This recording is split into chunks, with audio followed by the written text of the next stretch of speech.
Today, we are joined by the incredible Jessica York. Jessica is the true definition of a Renaissance woman. She currently owns a vegan day spa, Breathe Bodywork and Beautification, and that's located here in Michigan, in Ferndale and also St. Clair Shores. She runs Coterie Detroit, a networking group where mental health meets entrepreneurship. And in addition to all of that good stuff, Jessica also does event planning, charity work, she models, and she's a national educator. She's a huge mental health advocate. She has OCD, and so she has a unique perspective on organization internally and externally.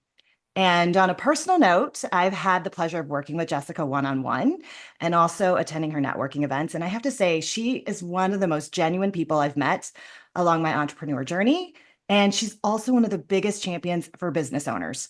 I am thrilled and honored to have her with me today. So thank you, Jessica, for being here. I'm so excited to be on here. I'm Yes, like giddy, like a little schoolgirl. I'm so excited. There's so much that I want to dive into with you. And I'd love to start out. Can you tell us a little bit more about your journey and what led you to this path of entrepreneurship? Yeah, so I was one of those people when I was younger. You hear these stories of kids that are like, "Oh, I was an entrepreneur from day one with my lemonade stand and blah." That was not me by No. any means. I really was quite intent from an earlier age that I wanted to go into psychology. I really studied it. I had people in the family that were involved in social work, and quite high up in organizations in Michigan, and I did independent study psychology and AP psychology. And that was like my route. I really wanted to go into research and I really wanted to go into human sexuality. I was like very intent on these trajectories. And I think it all kind of fell apart when I realized how ridiculous school was. So I honestly, like, I'm just going to blow this out of the water and be really transparent here. So I had a full ride scholarship until my senior year, where on a statewide government level, they removed the scholarship that would have given me free college. What? And yeah. So coming from a lower middle class background, like there really wasn't this like, nest egg of savings for college. Like no one was going to be able to pay for me. That just Mm. wasn't in the cards. I applied for 75 scholarships. I didn't get one. And and I was like the top 15 of my class. Like I was in the top 15 people in my class. I was no surprise here. I was like president of things. I was in every, choir and drama and all the clubs, broadcasting. Like I was in everything. I had a great college resume and I did get accepted to every college in Michigan. That being said, it doesn't mean they're going to pay for you. No. So I was like, okay, well, I'm working full time. And this is how naive I am. And this is how underprepared students are when they go to college in terms of finance. I was like, I'm going to pay for it myself. Right. And I was like, Yeah. so I'm working full time at like Victoria's Secret and I'm in college full time and I go meet with my counselors and then I find out there is only 8 psychology classes in 4 years of full-time school. And I'm like, "What?" So that means like 1 per semester, right? Yeah. Yeah. Out of 6 classes a day. I That's was not like, "This much. is psychotic." And so I was like, they're like, "Well, you can get student loans." But I would have had to have my parents co-sign for that. And I just didn't know if there was a pot of gold at the end of that rainbow. I was like, this feels really risky and dicey for the quantity of money they're asking for. And then I actually did this amazing thing that people don't do. I calculated it Mm. without the interest, and it still would have taken me 40 years to pay off by the time I was done. 40. And so I was like, this is crazy. I dropped out. So I dropped out like my first semester. And I remember the time on MySpace, yes, MySpace, people were like stunned because they thought like this is the girl it's going to go for. This is what she's wanted to do. She's done all these things to get her there. And I dropped out. I didn't even finish my first semester. I was like, this is a waste of my time and money.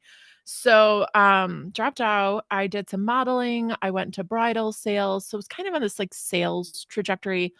I wanted to become like a wedding planner or wedding consultant. And then I also found out the bridal industry is really ruthless.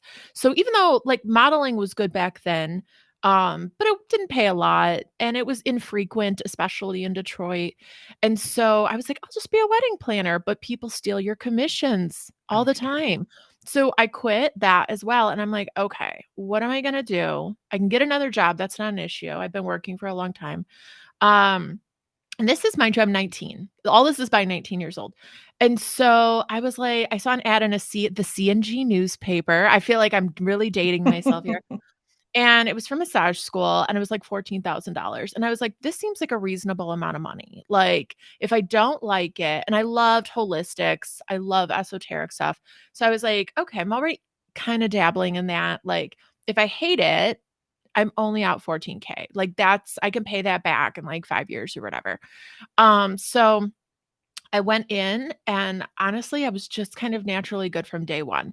I was really under the impression like I'm gonna suck at this because I'm like, oh, my hands are gonna hurt, my fingers are gonna hurt. But surprise, I was just doing it wrong. And then like obviously I'm still doing it 19 years later. So I was really naturally good at it from day one. Like I can honestly say that. And so that was the pathway I went on. And even while I was in school, I knew I wanted to do education for massage.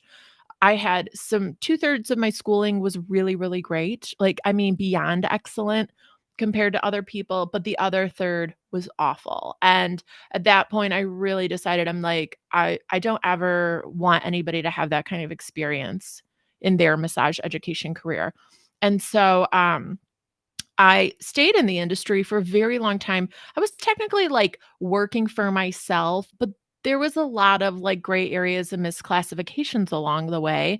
So even though I was working for myself, I was still working for somebody else. There were still certain levels of control. Mm. And I was able to be in a couple positions pretty long term, but things kept changing. Again, at a state governor level, I was in one of my jobs for like 4 years.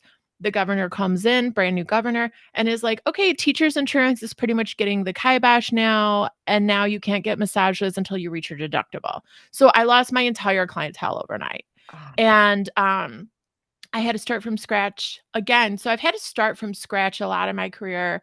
And then the last place I was at, I like worked and managed at this spa in Birmingham. And I'm really grateful because I got a lot of education there. I feel like the owner really took a chance on me. I was able to get finally my cosmetology license via an apprenticeship there. So a lot of the things I had already learned and been doing, I was given opportunities there.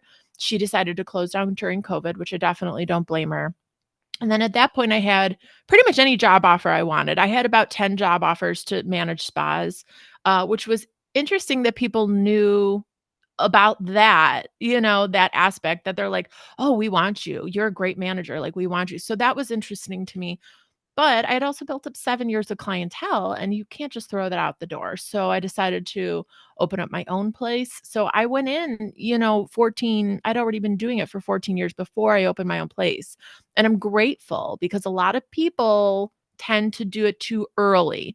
They're like, I'm going to go right in business right away for myself. And like, good for you, but you also need to see a lot of successes and failures along the way to be able to be successful. And when I did open, I was instantly successful within 2 weeks. That is an incredible journey you've had. And it just it speaks to me. It really stuck out in my head that you said you applied for 75 scholarships. Like Yeah. to me, that is just a sense of being driven and really going after something and wanting something. And it seems like that has been part of your path ever since, or through the whole time that you've been doing what you've been doing. So you feel you've always been driven. Yeah. And the interesting thing is I think some people are driven because they're like, this is the one thing I want to do in my life. I see that all the time. I knew I was destined for this. Janelle, let me tell you, if tomorrow I like suddenly never had to work again, I wouldn't give a shit. I Because I have just like a lot of different passions in life. There's things I love and things I enjoy doing and love doing, but I'm also a huge believer in that you never stay anywhere you're unhappy ever. Ever Oh, ever. So many jobs I quit after a day because I was like, nope. Like I want to feel if you have to spend a third of your life at work, it's psychotic that you would stay somewhere where you're miserable. And I mean, monetarily speaking, I'm talking no matter what range you're at. Mm, yeah. If you're at But a lower end of the pay scale, still don't stay if you're unhappy. Even more of a reason right, to not stay if you're absolutely. unhappy. And so I think that's like the biggest difference is, yeah, if it all, because people would say that to me and they still do all the time. Oh, if you didn't work, you'd be so bored. No, no. During lockdown, I was like Martha fucking Stewart. Like I had like pearls and heels and was cooking and teaching myself Latin and like I developed courses and websites. No. No, you know how to fill your time. And that's really interesting. And it leads me into asking you about the like what's the strategy for you when you're juggling multiple businesses and personal commitments? How do you manage that? How do you choose?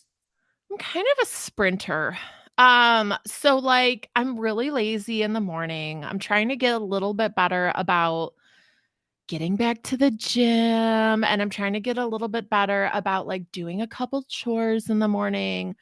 But on work days, from the time I start to the time I'm done, I sprint. So I'm like, I'm going to do this call and this thing and cross this off my to do list and get this errand done and do these appointments. And so it's like I'm psyching myself up for this big race during the day. I do all the things, whatever I can shove into that time frame. And then because when I'm done, I'm done. Like I'm useless after a work day. I'm really useless after like 3:30. Like I'm very Oh much yeah. like a morning person. This time of day is like my peak intellectual time. This is my peak functioning time. So after 3:30, like I'm not really good for much. Oh, me either. I'm right there with you. I tell people don't talk to me. I don't even schedule stuff later in the No. afternoon because I can't function. My brain doesn't connect or compute and I can't even put words together sometimes. No, I just don't have the energy. And, that may have been different when I was younger, but it is where it is now. And I don't see that changing anytime soon. So you got to kind of just work with what you got. I'm constantly juggling my schedule, though. I will say, when it comes to, I would love to get into one of my aims. I'm trying to remove the word goal from my vocabulary, but one Mm. of my aims for 2025 is to have more set days of this is kind of what you do on this day. So like I really want Sundays to be like this is my social or open day to do kind of whatever I want. And Thursdays I really want to be like my house cleaning day and Fridays my work on business day. And then you know what I mean? So I would like Yeah. really like I'm attempting to work in that direction. Like, okay, you work out on your off days. And I'm trying to create a sense of stability within my schedule because it can be quite manic. Yeah, you do touch on so many different things in your business and also all the other things that you have going on, which I'll get to in just a minute because I have lots of questions about that. But how do you decide what takes priority when it comes to all of these things? Like how do you prioritize your time? Yeah, I think that things kind of let you know what takes priority and not the other way around. Love the Detroit's Futurist Female Cup. Oh Shout yes. out Dominique, who Yeah. was a speaker at Coterie Detroit. Yeah. So, I think that's the thing is I would love to say I have autonomy over certain things within my schedule that this takes precedence. I feel like a lot of times things just pop up that end up taking precedence. Obviously, with certain deadlines, okay, I have X amount of time to complete this or get this done. For me, it has to be that I'm able to pay for my bills, I'm able to pay for my pets, I'm able to pay for my homestead and my living. So that has to take precedence. Like me financially securing everything because I have no safety net. There's no there's savings that I deposit and take out all the time. It'll be like, "Oh, here's 2,000 in and here's 2,000 out." And That's right. my retirement is, I don't know, probably 4,000 in it. There's not much. Like, it's just like I don't have those safety nets. I'm Yeah. trying. Yeah. I focus a little bit more on my paying off debt as opposed to savings. So I'm trying to rework some of these things we learned when we were younger to be in a financial survival mode. Yeah. And I'm really trying to rework those and reshift that organization and priority within my head to be like, no, like you need to be really nurturing yourself financially as well as just paying down debt, paying this off, da da da da da. And I completely blame the lack of financial education that we had when we were younger. I think it's better now, but when we were younger, it was very skewed, if at all, even apparent. And so I'm trying to unlearn a lot of those things and unlearn what I had to do to survive. And so I will say that takes precedence. Anything with my animals takes precedence. Anything with my parents takes precedence. So I do have like that hierarchy Yeah. of what's taking precedence.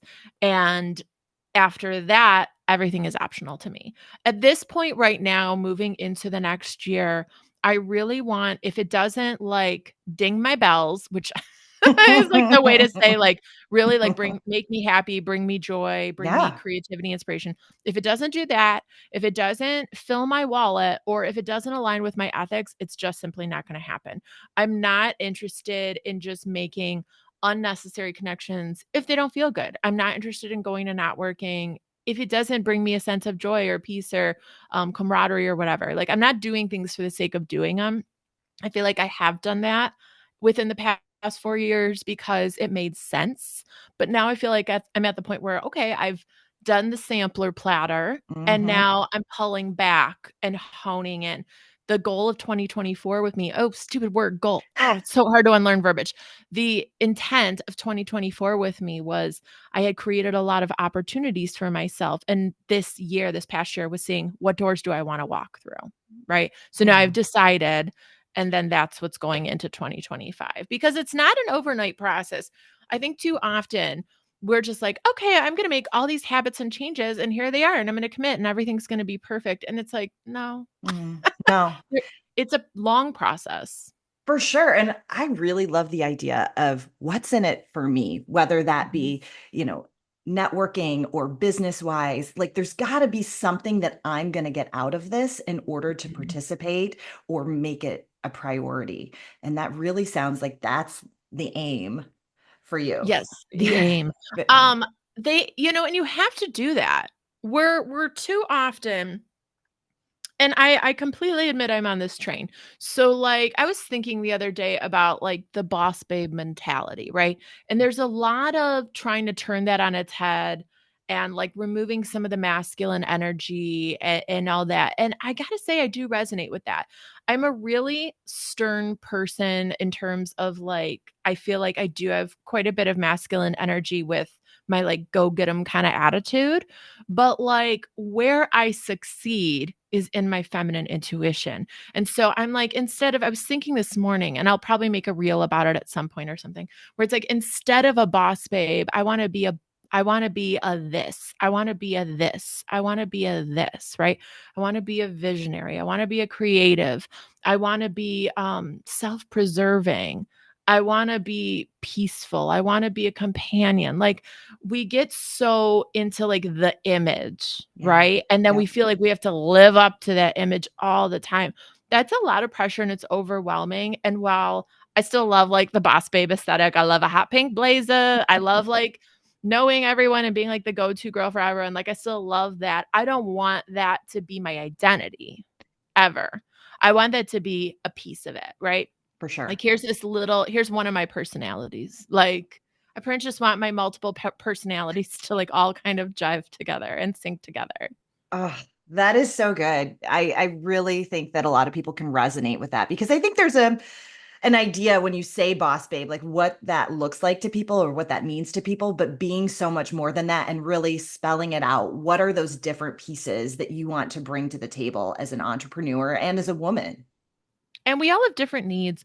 I think the thing is we see this like Instagram boss babe mentality as like this chick looks perfect. She's acting perfect. She's got her hair done, her nails did, like her makeup's on point. She's able to go to the gym. She's able to eat perfect. She has no problem financially. Yada, like it's just this. I get why that's like a quote unquote like ideal, Mhm. but, and that sounds nice in theory, but it's not reality. And I don't like that entrepreneurs, especially like, female entrepreneurs, are thinking that has to be the case. Like, it's okay to be like, hey, husband, like, I need you to help me fix a bunch of shit at my work. And Yeah. trust me, I bring something home that's broken like every day. Oh my Like, gosh. Oh, go you ahead. know Go what ahead. you know what I mean though? Like I want it's like, okay, it's okay to be falling apart on the floor. It's okay to like be late on your credit cards. Like being, I don't want that idea of like, oh, you're such a boss babe to be like this thing where you're like untouchable Yeah. or it's like or it'll never have its flaws or never have its things. It's like, no, like let's be real. Like being a boss babe means that you own all of it. The ugly, the messy, the failures, and you're still just trying. You're still just trying to provide a life for yourself and others and hopefully help people along the way. That's the boss babe. Definitely. I think there's so much when it comes to social media and when it comes to what I do as well, organization. There's that ideal that things are perfect and never out of place. And it looks like a flippin' Pinterest board in your home every Well, and I single like what you day. said, I think it was in the episode with Kathy Saputo. You said something like, that organization looks different to different people. Yeah. Like that your version versus somebody else in terms of organization is just going to look really, really different to the individual. Clean. I think that one too. Like I used to do some house cleaning on the side, and there were times like clients would be really unhappy with me because I wasn't like utilizing a toothbrush on their tile versus other people that are like, this is the best my house has ever looked and it's whole existed. So I think that perception and those perspectives and individual perspectives, people need to embrace that more and then understand it's not going to stay that way. No. Even when we get to those points. I've paid off Right. debt. I've paid off debt in my life.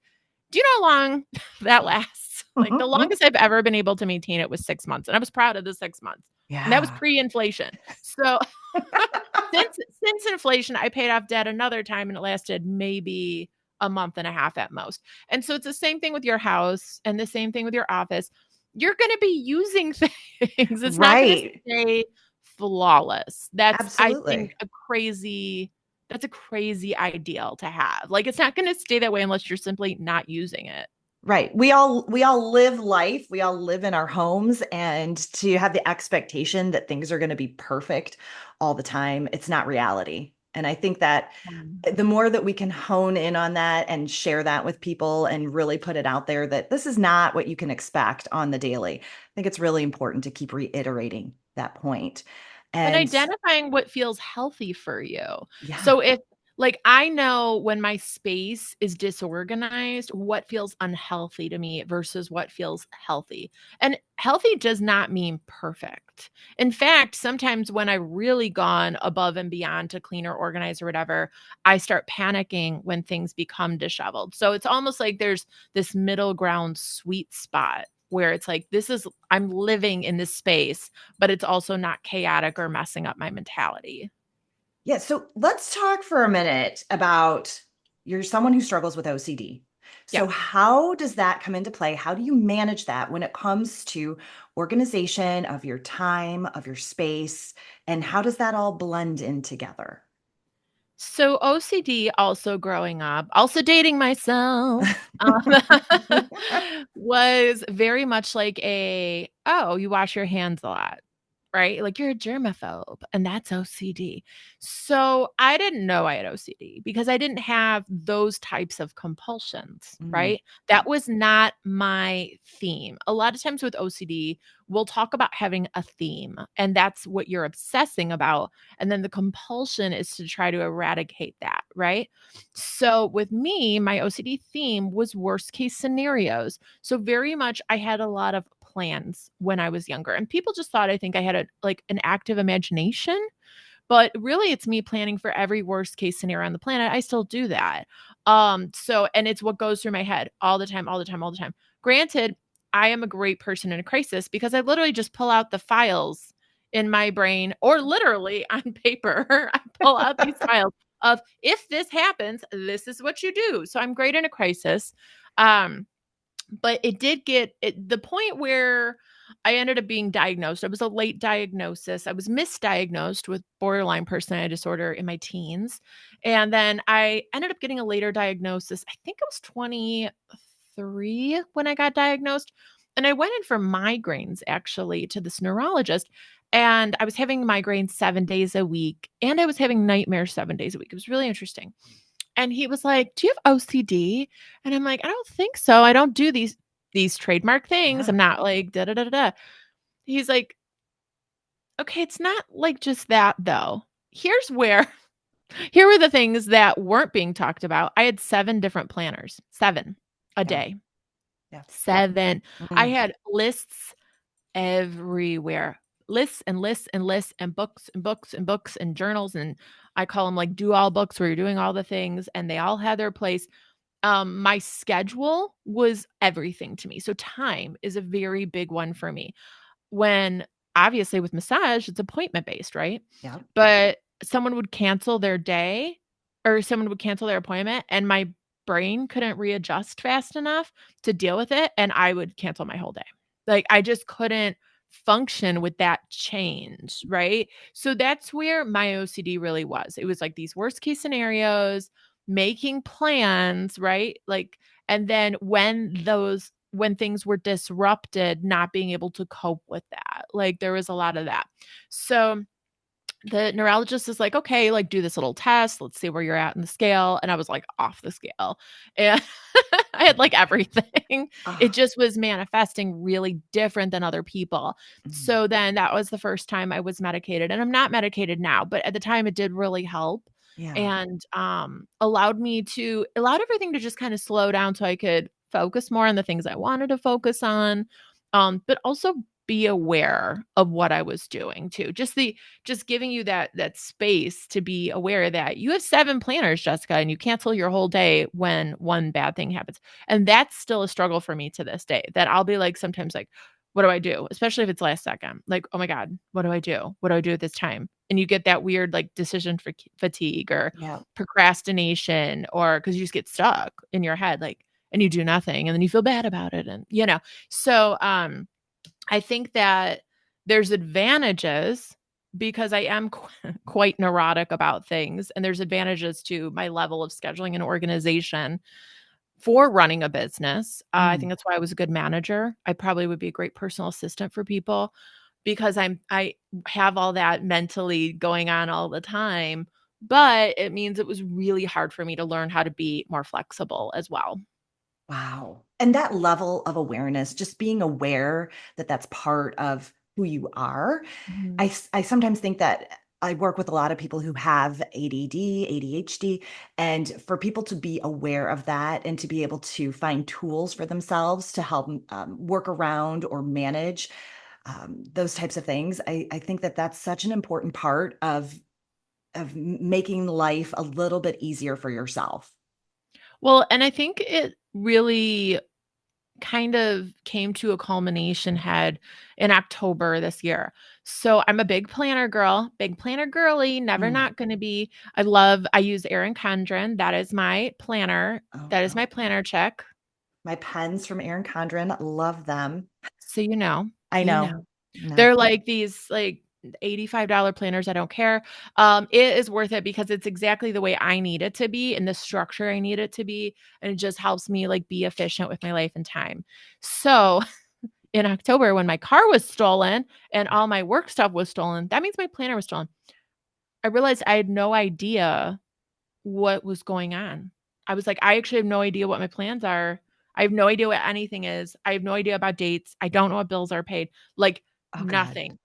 Oh, good. And So, it was like brutal. And I actually switched to hard copies from digital because I had digital issues, right? So yeah. people are like, just use Google Calendar. I actually had so many issues with Google Calendar that I pulled back. I still use like, I think I have I have a Samsung, but I use Samsung Notes a lot. That does help. But, Yeah. um, and it's like cloud based, but like the Google Calendar was messing me up all the time. And so I was like, no, I'm going to go back to like my hardcore planners. It's just now I don't have to have 7. I just have one really good one. But I realized at that point when I didn't even know what was going on in my own life without a planner that I was doing too much again, Mm. agreeing to too much, saying yes to too much. And so like one of the things I really made a decision on was very minimal night events, like 1, Yeah. maybe 2 tops a month.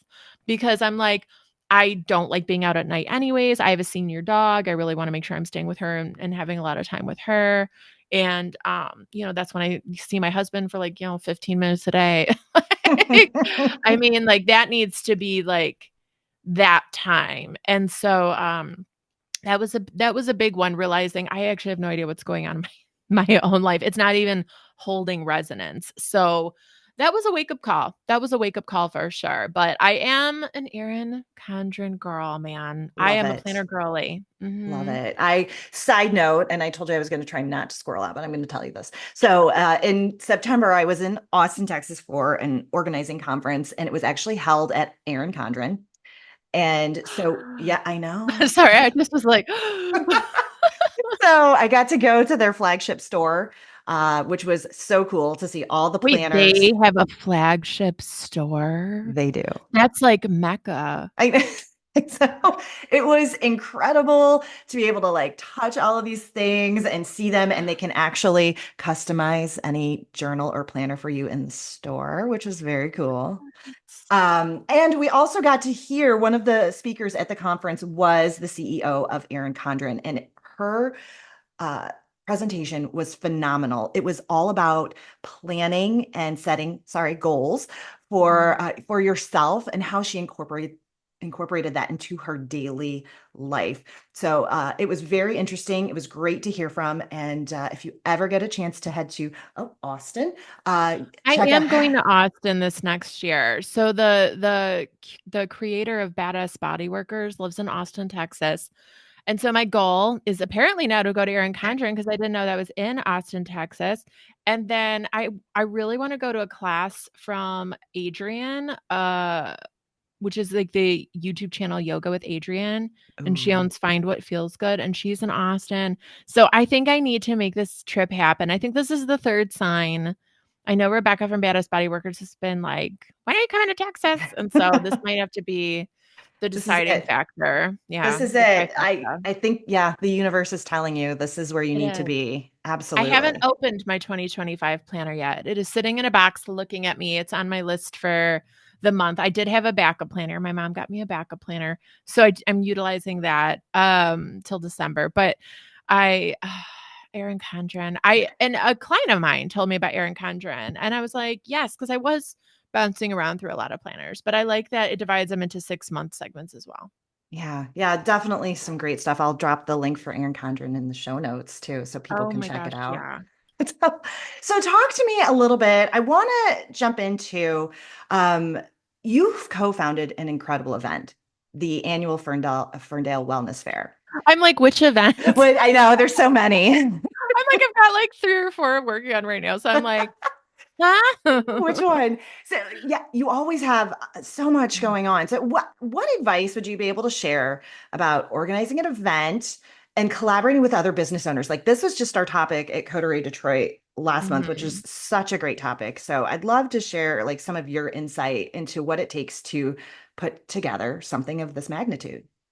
Well, I think for a long time, there was a lot of talk about being competitive in business. I think that's the old way of doing things, and that like dinosaur needs to die. Mm, It is just it's not going to work in the economy we're in. It's not going to work in the new economy we're in. So you need to be collaborative. If you are not on board with being a people person and you're in a social business or a business that services people or sells products, time to get comfortable with being uncomfortable because this is the only way we are all going to survive, especially in Michigan. I'll say yeah. it, especially in Michigan, especially in Metro Detroit. So, when you're organizing an event, if you have an idea for an event, my first advice is see if it's already out there. Too often, way too often. I talk with Pam about this from GVST all the time. I must say this like 3 times a week. I call it staying in your own lane. Too often we have an idea and we're like, this is great. I want to do this. Okay. So good for you for liking things and having passion. Love it. That being said, is somebody else already doing it? Are you taking that communal pie and putting too many slivers in it? Because there's only so many people. Let's be real. There's Mm, only so many people, and there's only so many people willing to buy into whatever you're doing. That is the reality of it. This is just a statistic. So, is somebody else already doing this? especially if they're local to you, is this going to be an impact on your attendance? You need to do that research. So with Ferndale Wellness Fair, nobody was doing it. I was actually surprised nobody was doing it. I really thought with Ferndale kind of being a very like wellness and beauty oriented place that it would something like that would be going on, but nothing was going on like that nearby, not in Oakland County, like nothing. So sorry, my nose itches, which I think means I'm gonna kiss a fool, right? So um yeah, I don't know if that's the fool is my dog or my husband or Yeah, it could be one, both. yeah, my coworker. I don't Yeah. know. So yeah, so I really recommend like you got to do that research. It does this exist? Are you duplicating something somebody else is doing? Is it the part of the same community you want to be in? Are you going to be able to get those people in your community to attend? So you really want to run those kinds of demographics. The second thing is you don't want to go outside of your means. It seems like I could do a grandiose event, right? I think anyone thinks at some point, like, yeah, I could do that. I could do that event. There's so much that goes into event planning, y'all. Like, you really need to pull back and start small and go from there. Because otherwise, you're going to be out of money. You might develop a poor reputation for Mm, your event and not be able to continue with it the next year. People talk, they yeah. gossip. So I really recommend like starting small and then branching out from there in the years following. Figure out what works, what doesn't work, what do you need, what do you not need, and move forward. But I always recommend before any type of business you want to plan, event you want to plan, idea you have, see what else is already out there and if it makes sense for you to be in that in the meantime. Because too often I just see a lot of people like, I want to be a life coach. Like, I want to be, you know what I mean? I Yeah. want to be an esthetician. I want to be a lash tech. I want to be like kind of these flooded fields. We call them flooded fields. Yeah. Yeah. And that happened, a realtor. There we go. That's another That's one, another one. realtor. Yep. That's a big one. After COVID, the entrepreneurial boom really happened. We actually had the most female entrepreneurs in the country coming out of Metro Detroit. People, and I love it. Yeah. I love anything that's like small business related for sure. But you want to be cautious about going into a flooded field. And I actually would say with yours as well, right? So Yeah. when you went in, I think I only knew two personal organizers. I knew you and Ream Organizing, and that was it. Right. And now there's, oh my gosh, There's so many. There's so 80, many. I 80. think when I first started, when I was researching 2017, 2018, there was maybe about 30 in the metro area that I was aware Okay. of or knew of. And now there's well over 100. So, I mean, Yeah. just in that short period of time, it's exploded, which is It great. has. It's great for the industry. It brings more awareness, but there also is that extra level of, there's other people out there. But I always look at it this way, and I know you're a big proponent of, collaborating. There's so many people out there. There's so many homes. There is more than enough business for me and, probably 3,000 other organizers in the Metro Detroit area.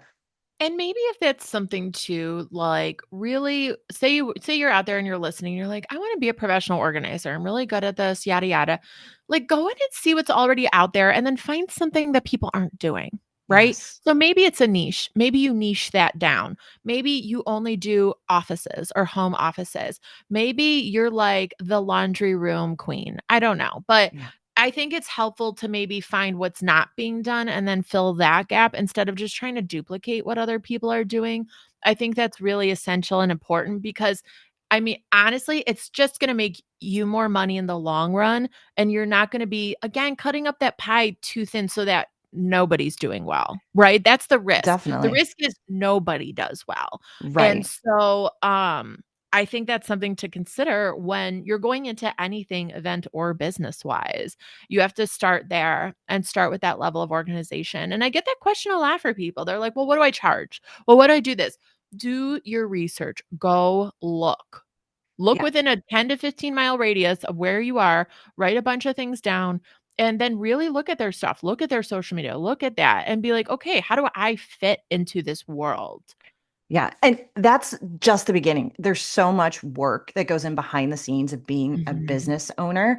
And I think if you're not willing to take that step in order to do the research and figure out where you fit in and what makes sense for you and how you're going to make money doing this, then probably entrepreneurship is not the right path for you. And entrepreneurship is one of those things that I was really getting sick of getting my chain yanked around. That was, I think, the biggest deciding like factor for me.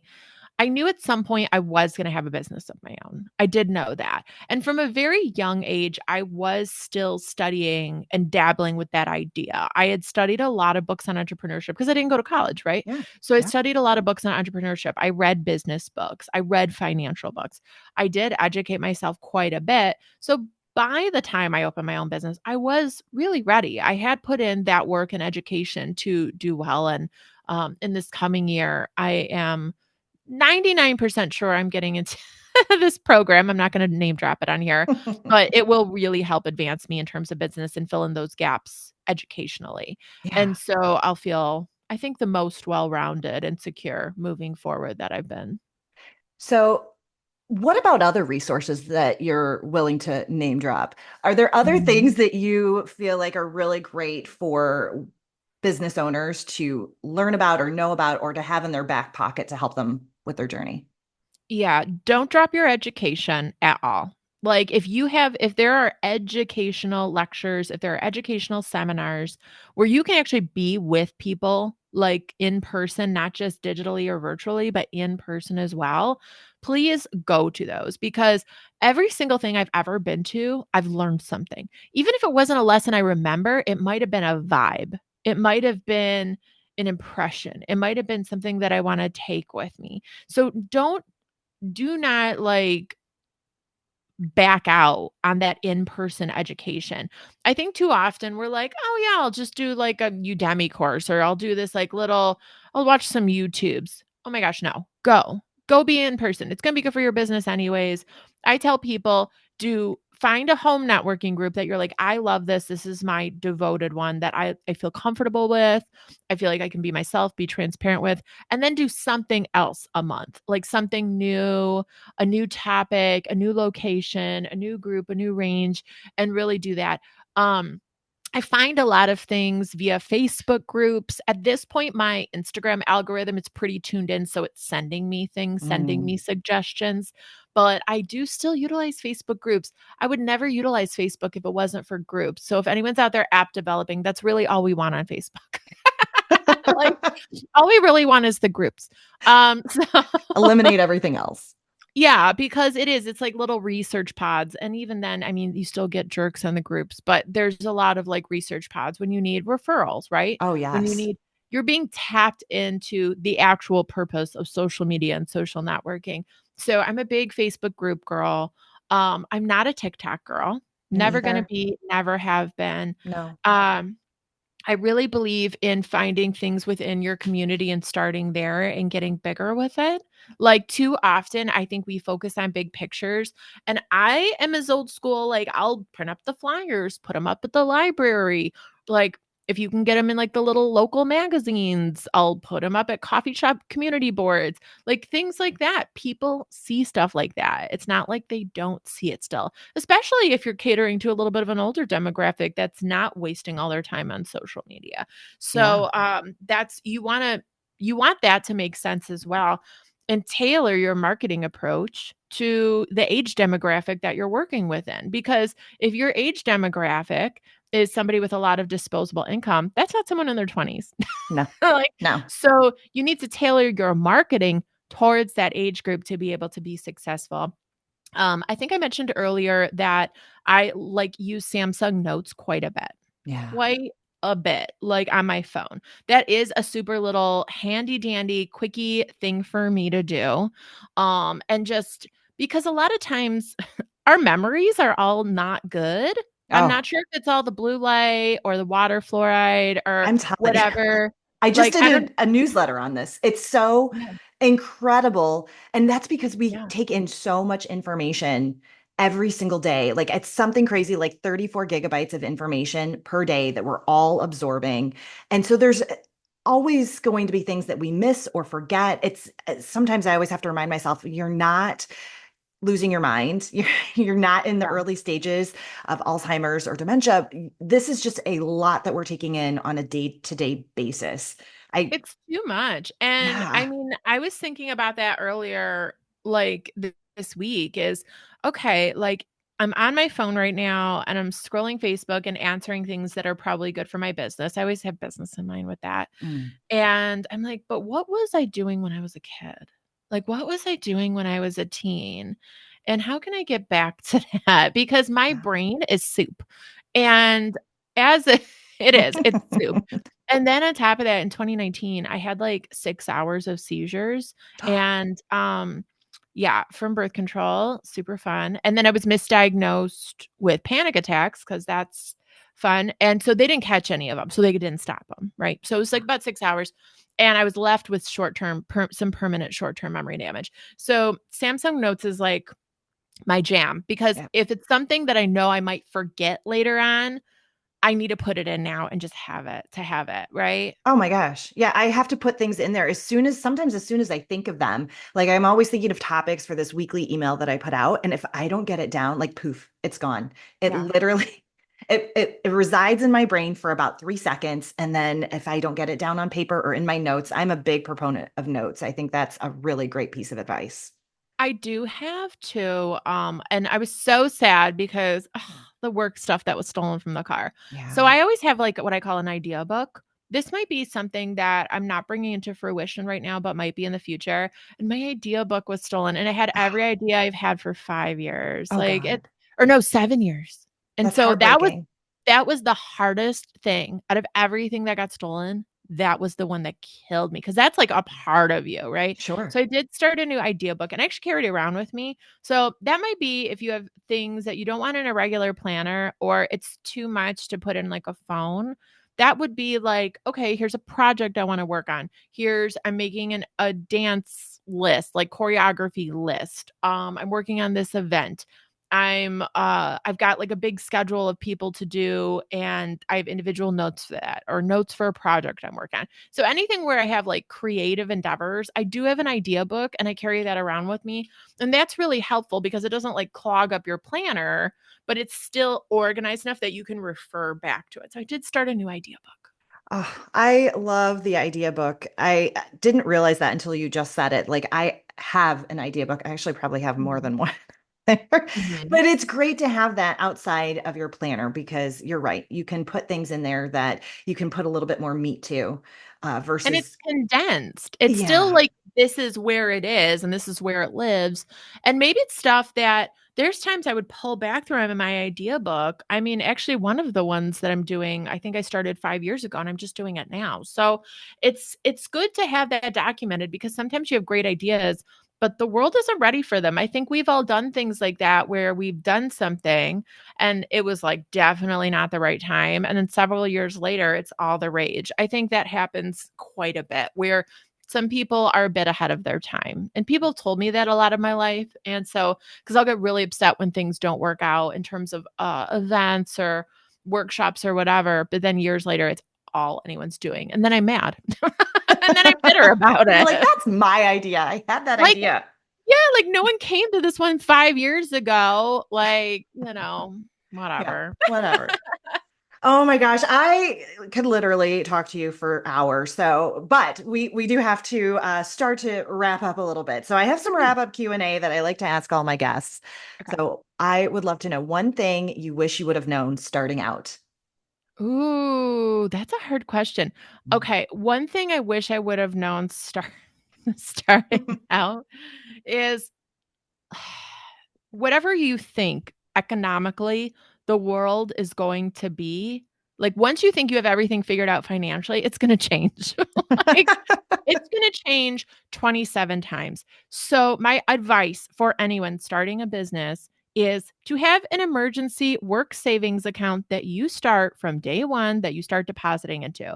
And that 2025, that is my thing. That's one of my aims Mm. is to have a separate work emergency account that I deposit into monthly. Because if you get ill, if you get injured, and it's extended, bereavement, anything like that, you're not making money. So if you're the type of person that doesn't have somebody else to rely on financially, or you're very much like a two income household, you've got to have that ready to go because life happens and you really want to be ready for it. Excellent piece of advice. Having somewhat of a safety net to secure you in those times when you're not able to get out there, as especially as a solopreneur, where you don't have other people that are helping bring in income in any way in your business, or you don't have additional revenue streams. That's so important. Love I it. mean, and it does not have to be a lot. It could be, freaking $20 a week. That's $80 a month times 12, whatever that is. Was it I wasn't a 960 or math something? major. 960 or whatever. It's like $1,000 a year, right? That could cover a month of bills. Like, Absolutely. hopefully, Yeah. hopefully it covers like a month of bills or a couple weeks of bills, or it's something. It's just Right. something to have as Yeah. opposed to nothing. Definitely. So, Definitely. Okay. So love that. What about one thing you're working on right now? oh gosh, I'm working on so many things at the same time. But I would say the biggest thing I'm working on right now is to trust that my business will take care of itself. So that Mm. if I pull back and I shift things, that it's not all going to fall apart. I think that's a really, really hard thing to learn. You have to have faith in your systems. You have to have faith in what you've established. If you have people that are working for you or with you, that you have faith in them and that you have faith in your clients. Like it's a lot of trust to work on. Yeah. Yeah. Yeah. And that can be really hard, that whole trust portion. That's definitely something I feel like a lot of business owners struggle with. So that's Hmm. definitely a good thing to be working on at this point. What about one goal for your future? I'm Sorry, not aim. using the word goal anymore. Aim. The biggest aim for me for 2025 is to be able to feel this is like everything. It's my manifestation. It's my like words of the year. It's everything. My word of the year for 2025 is retrieve. I'm trying to retrieve pieces of who I used to be and like that person and bring them back into the present and make them work with the way my life is working now. And that also means like working on financial stability, security, abundance, and feeling comfortable with money. I think that's something that's hard for people, just feeling comfortable with it. And I posted this, my husband, like, had this, like, little tinfoil hat gif, which was so funny when I was talking about this. I was like, "Oh, I bedazzled mine."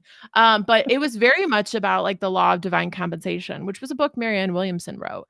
And, like, it's currency, right? Money is called currency, which means it's in and out. It Mhm. flows, it's high, it's low. Our energy is currency. It's high, it's low, it comes and goes. I want to develop more bartering. I want to have more of that like circular chain occurring to not feel like this is this finite thing that is going to destroy me and that there is some flexibility within that and within myself so that that's stable enough that I can retrieve these pieces of who I was that I feel like I've kind of lost or abandoned along the way. So it all kind of works together in Oh, harmony. In good. harmony. In harmony. And I think I'd love to chat with you more about this whole money mindset thing because that is something that really trips people up, and people really Mhm. need to reevaluate how they look at money and currency, and how they look at it for their business and their personal life. There's so much that people have misconceptions about when it comes to money.